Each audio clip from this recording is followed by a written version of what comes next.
we're all different. We're different from each other, which really makes it more interesting in life, as far as I'm concerned. But we've all got personality. Our personality could be all different shapes, sizes. We have an exterior, but that whole part on the interior, the things that we're born with that make us who we are, and the things that we're raised with, our own values, and then how we go ahead and take all those components and shape them within ourselves.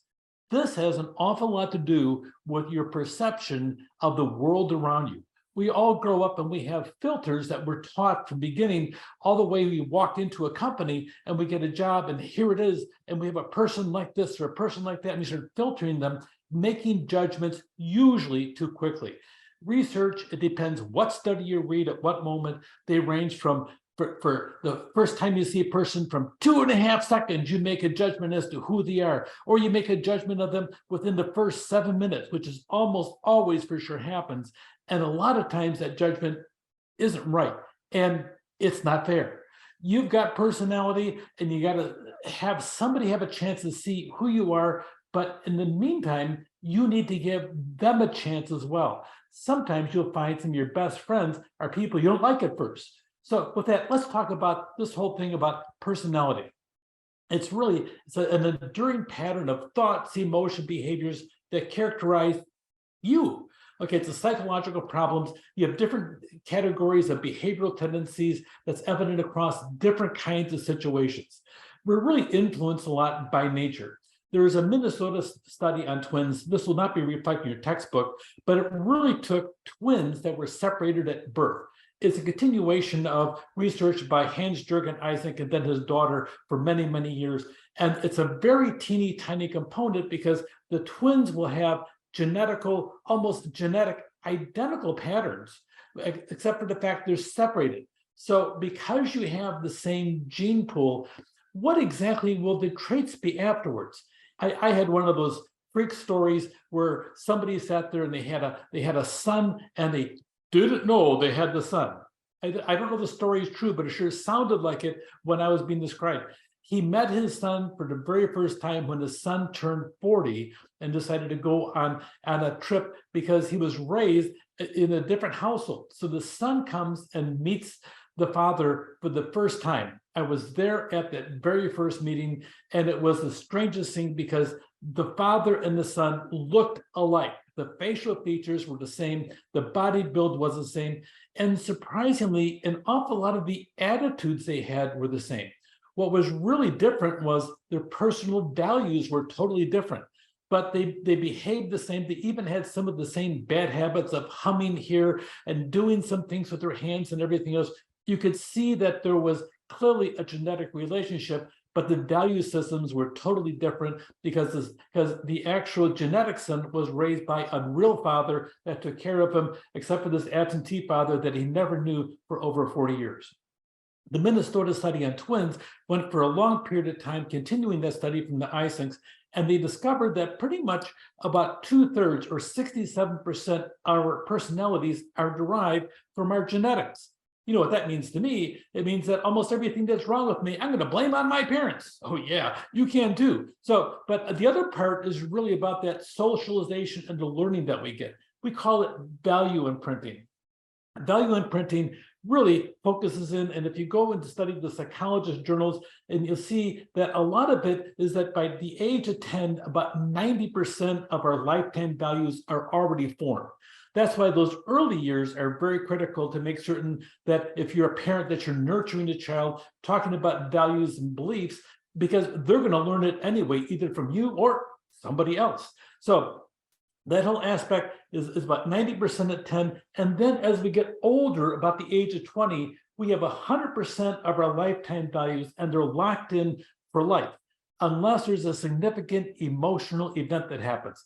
That could be almost a crisis in the family. It could be a parent dies. It could be something that really to that person means an awful lot, and they pull back and they want to reevaluate all the values they had. Oh my gosh, here's what I believe in. Here's the reality of the world. And all of a sudden they pull back. So you have a big portion of your personality is genetic.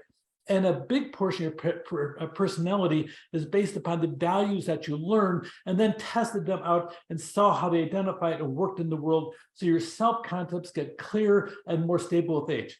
There's something that most psychologists don't teach you about is the fact that as you're growing, you have something called a myelin sheathing that's forming in the back of your brain at birth. And then as you get older, it creeps forward and forward. And what that myelin sheathing does, it has an interaction between your neurons and dendrons in your brain cells.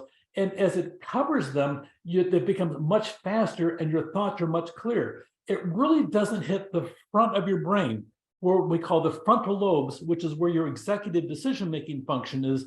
It hits here, and really that's the point where you really start focusing in as to what your real purpose is, what you want to do, and what your real personality is.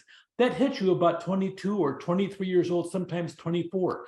But that really is almost the finalization where your personality is locked in for life.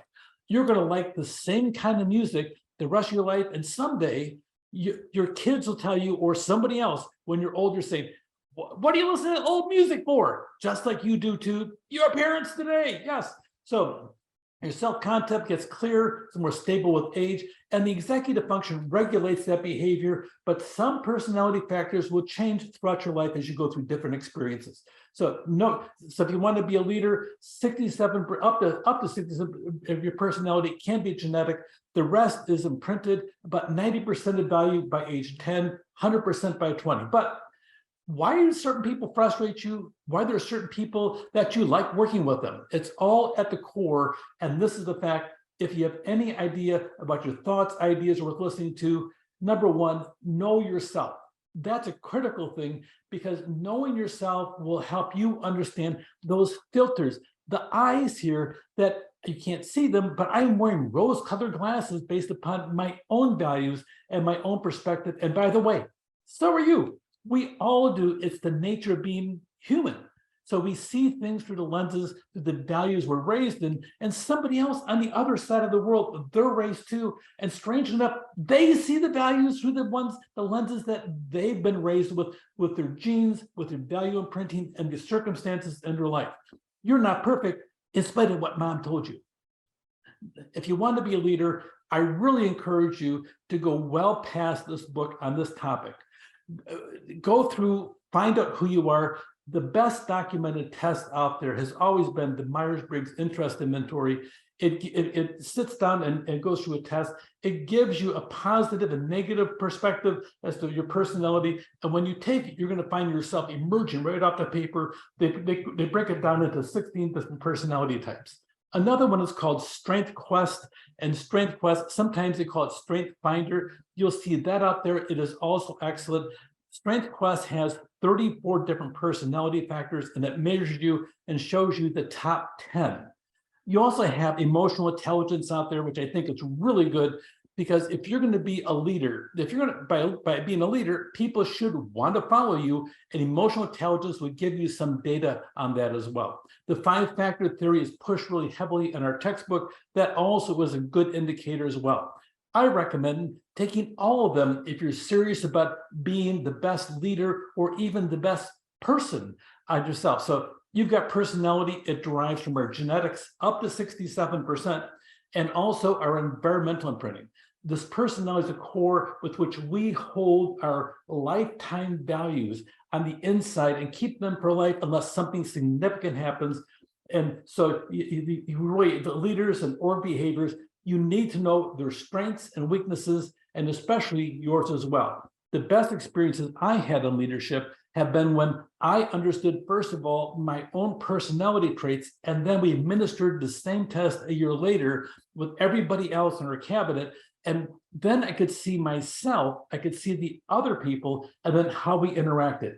Once we did that, we found that we became a very effective team, because instead of making excuses or instead of getting angry at somebody, I found out who they were and why sometimes I would butt heads with them, because of course I'm right and they're wrong, except for the fact they probably felt the same about me. So understanding other people really helps you function much better as an organization, because you've got personality. Take care.